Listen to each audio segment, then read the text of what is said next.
that's out there that helps you do both. I just can't get around it. Once this whole thing is over the next 2 weeks, I'll start to do that. All right, so let's go ahead and get into it. Amazon is rumored to buy MGM. This is like the MGM studios with the lion, the one that we kind of know of. And there are some interesting things. I'm not going to stick to it and say there are 3 things you need to know because y'all know I'd be losing count. So thank y'all for coming in, comment those, and make sure, let me know that we can hear each other, and we'll go through it. And I'll point out some things that immediately stood out to me. There's a relatively new story within the last 24 hours. I know CNBC put out something within the last 4 hours, so it's relatively new. So as more information comes out, I will update what I am seeing and what I'm expecting from it. Now, full disclosure, I already own Amazon. I've been open about that, and I'm going to keep owning them. So whether this deal goes through or not, I'm going to hold on to it. But rumors are saying that Amazon is going to buy MGM for about $9 billion. Some have it 8.5 to $9 billion. Doesn't make a difference to me. It's way out of my range right now. But those are the things that we are hearing about it. So, you as an investor, what do you need to know? What is important? And why would Amazon even buy MGM? So, first off, remember that anytime that a company is rumored to merge does not mean that it is actually going to merge. A great example of this was Amazon and AMC last year. People were saying, look, you got to buy AMC. Amazon's going to buy AMC, and that was going to be the big thing because of the pandemic. AMC was cheap. It would make sense because Amazon has a streaming service, and they could stream their stuff directly to AMC. Now, back at the time, you could have gone back and watched my video, and I told y'all back then that was a stupid idea for Amazon to buy AMC, even if it was cheap, because now you're owning a physical asset in a time that people aren't physically going to the movies. So it would not have made sense for them to buy AMC, but it does make sense, and there are some really interesting cases for them to buy MGM. And here's one of them. So number one, you already know, and I said I wasn't going to count and do a list, but here we are. But the first thing is, the obvious connection between the two is that Amazon has the Amazon Prime Video, right? We know that. Now, whether or not people watch it outside of Coming to America 2, that's a different story, right? Amazon would have never bought AMC. That was dumb. But for MGM, number one, so remember, it's still a rumor. There is no guarantee, but a lot of news outlets are saying that we could hear as soon as Tuesday. So we will find out tomorrow whether or not this is the case. But outside of that, you've got a streaming service. You can buy MGM, put out better content. And I made a list of some things that MGM owns or has created. So, for example, MGM, they've got James Bond, they've got The Handmaid's Tale, they've got Shark Tank, they got Rocky, and a whole lot more. So you've already got an advantage in terms of creating content, because outside of Coming to America and outside of the Michael B. Jordan movie that came out that I'm kind of iffy on, you really can't name a whole bunch of shows that people are flocking to for Amazon.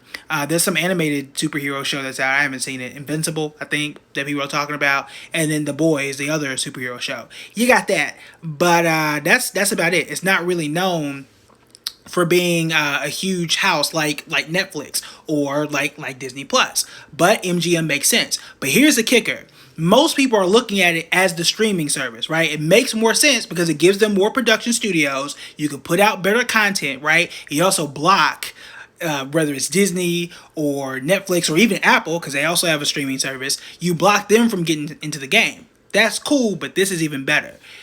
Amazon works in a different way than the other streaming companies. Here's how. If I get, let's say, a good show that I like, I now have to buy Prime. If I have to buy Prime, I'm giving Amazon the $15 a month or whatever the fee is. Cool for Amazon, they get the subscription.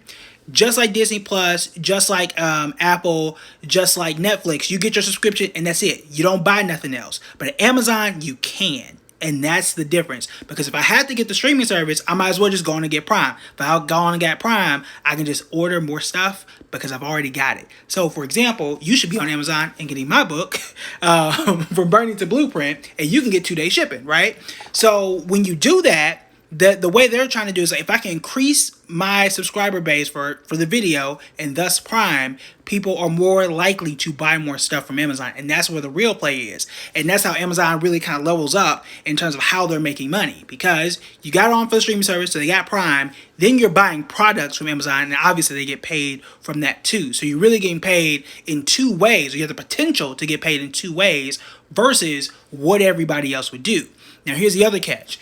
Even though this makes sense on paper, right? Even though it makes sense on paper, it doesn't mean that Amazon is going to shoot up tomorrow or whenever. I think that Amazon is going to be fine in either case. Okay, as an investor, again, I already own it. You can call it bias or what have you, or you can just look at the chart and you can see how good Amazon has been. However, outside of that, you can see like where that would make sense. But look at what was it? AT&T, right? AT&T tried to merge with Time Warner. They did. They paid $85 billion for that. That included TNT. That included HBO Max. And on paper, they made it make sense, or at least they said it would. And it actually did not go through, or went through, but it didn't work out. And they actually had to sell it off and kind of spin it with somebody else. I think that was Discovery. So now they're like doing Discovery Plus and trying to sell off those assets for less than what they paid for. If I'm not mistaken, I think they paid like $85 billion, and they're selling it for like $43 billion.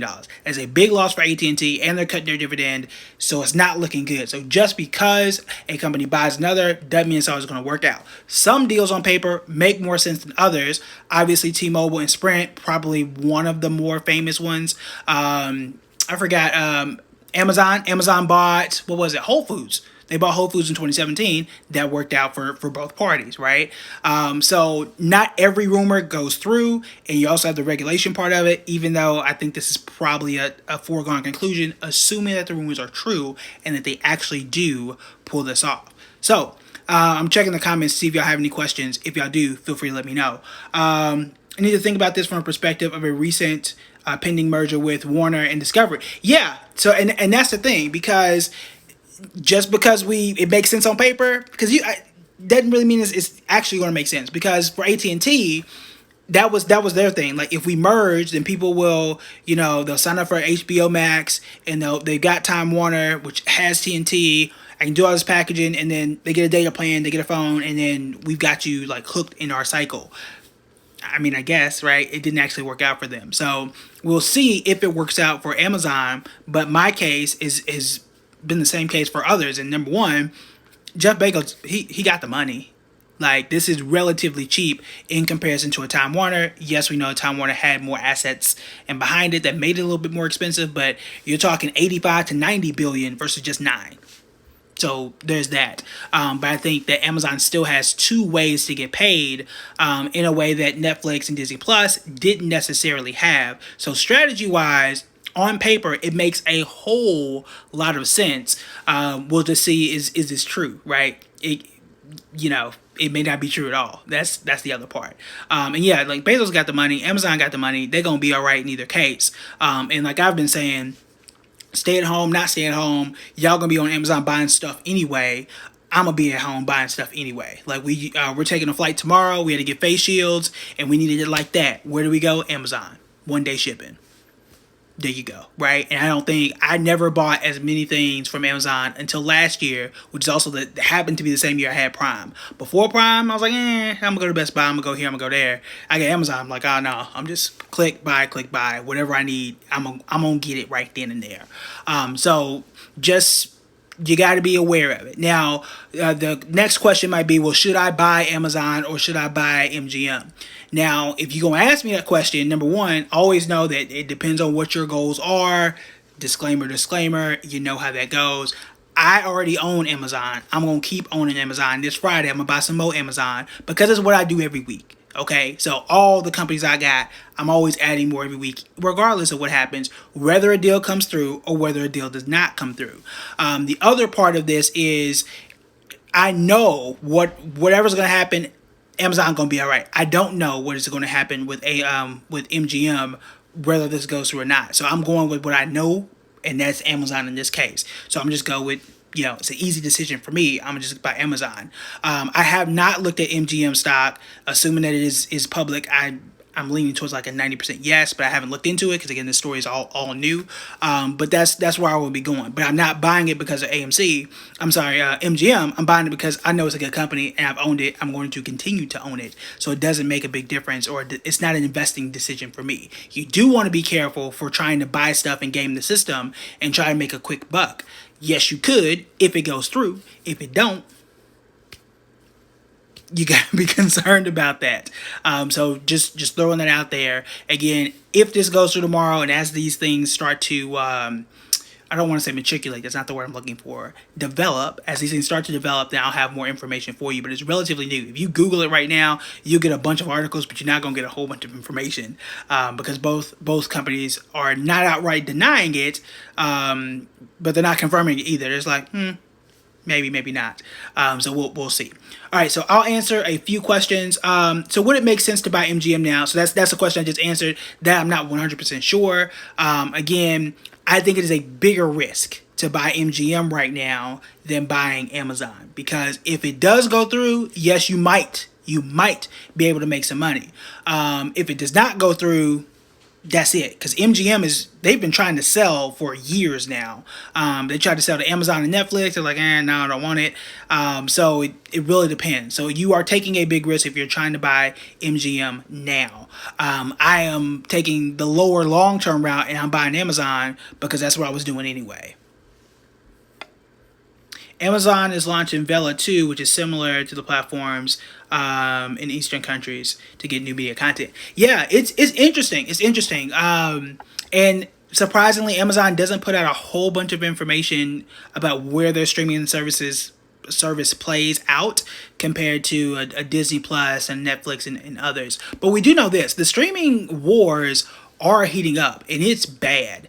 Bad for consumers because you got to get the CBS Viacom app, then you've got Time Warner HBO, then you've got Amazon, and then you got Discovery that's merging, you got Disney Plus, you got Netflix, you got Sling, you got YouTube TV. Like, it's just doing too much. Somebody got to give. But also, the other good thing about Amazon too, which is why I'm leaning more there, they also got a new deal with the NFL. And we know the NFL brings in money and viewers on a weekly basis. So they've already done a deal on that. We know that's already coming. So to me, I'm already siding with Amazon and checking that box, because I'm also deferring that risk. This deal, it could just be a rumor. This could not go through tomorrow and could go through 2 years from now. We don't know. But I already know that Amazon is already trending in the right direction. It's already going to be here regardless. So I'm just going with, I'm not necessarily trying to make the most money tomorrow. I'm saying, look, I want my money to be there tomorrow. So that's how I'm looking at it.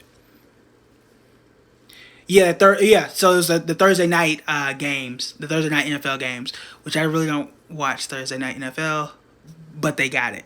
I just don't, because it throws off my schedule. Like, I like college football on Saturdays and then NFL on Sundays, so I know what day of the week it is. When you mess it up, I get confused. I don't know what day it is, and I start missing meetings and important things. So I need everything to be right in the world, and for Saturdays to be college and Sundays to be NFL.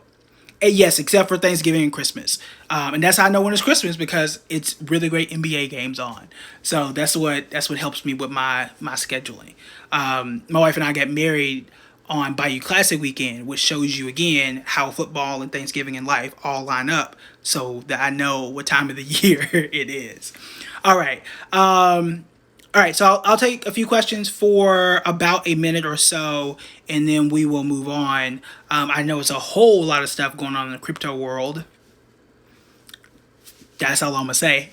But I'll take a few questions before we wrap up. I did answer the question about MGM. I will scroll up on the gram and see if I have any questions. I don't think I do. But if you do have any questions, go ahead and type those out. I'll answer those. As we're answering questions, other questions I've heard about the book. So number one, I've seen some people who are starting to get theirs, which is amazing. We were a bestseller The rankings change all the time, so please continue to support the book. From Burning to Blueprint, Rebuilding Black Wall Street After a Century of Silence. You are going to hear me on some of your favorite podcasts in the next few days talking about what happened in Tulsa. You're going to see a whole lot of news. You'll probably see my dad and my brother and everybody else in the family on one of these programs and documentaries here pretty soon, so keep your eye out for the Matthews family out there. But make sure that you get the book. If you get it now, you can read it and figure out what's going on when the world has its eyes on Tulsa in the next few days. But it's an amazing book. You are going to enjoy it, and it has a very, very big wealth element that is not seen in most books about the Tulsa Race Massacre, so you do want to make sure that you check it out. All right, I don't see any questions on Facebook. I'm giving y'all 30 seconds. If you have any other questions, feel free to let me know. Obviously, buildingbread.com/blueprint is where you can get your copy. On Saturday, we are doing a book signing in Tulsa. On Thursday, this coming Thursday, I'm doing a talk with the money coach, Lynette Calfani Cox, and that's going to be a free event. I will throw that in an email. I need to do that tonight. Tonight or tomorrow, y'all will get an email about that, as well as this video. So if you're on the email list, you're hearing about this twice, which is kind of interesting, but I'll let you guys know. All right, show us the book cover. Yes, so it's From Burning to Blueprint. How are you in two places at once, Holly? So From Burning to Blueprint, Rebuilding Black Wall Street After a Century of Silence, because someone said to hold up the cover. So there you go. There we go. Product placement. All right, y'all. So that is it for me today. Y'all will hear more about this in the news tomorrow, because it could be a big thing, assuming it does happen. If it don't happen, you're going to hear about it in the news tomorrow anyway. So it'll be an interesting story. I will be on this. I'm also going to take a look at MGM stock as well. Again, multitasking. Again, because this just happened. We're covering it now. We're also live and not like pre-recorded. So this is news to me at the same time.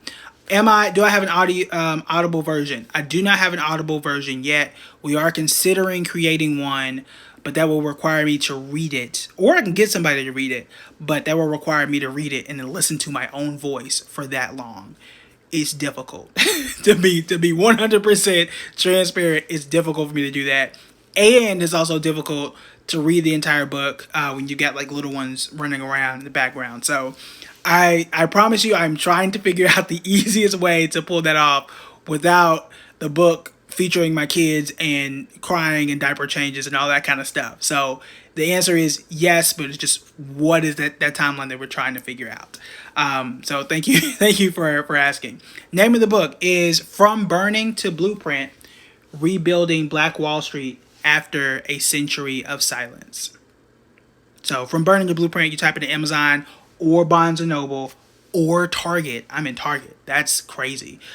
You'll be able to find it if you're in. I only do hard copy. If there's a stack of books I'm looking at, and you'll see like little tabs, because I write and highlight and just do the most in books. And it helps me memorize like exactly what was said and where was said. That's a story for another day. All right, y'all. So I will see y'all tomorrow. We will be traveling to Tulsa tomorrow. So if you're in town, holla at your boy. So we'll be doing a bunch of stuff tomorrow in Tulsa. It depends on what the news is. So I can record a video and have it come out tomorrow. But again, depending on what the news is. So we'll see what happens. So I will see y'all tomorrow in some capacity, whether email or video or what have you, or a live session like this, depending on the news. But that's it for me today. Make sure you share this video. Make sure you share this video if you're on Instagram or in both places, like some people. Make sure you go ahead and share that and purchase the book. Thank you for purchasing. We got one person that's going ahead and buying it today. All right, that is it for me. I'll talk to you guys later.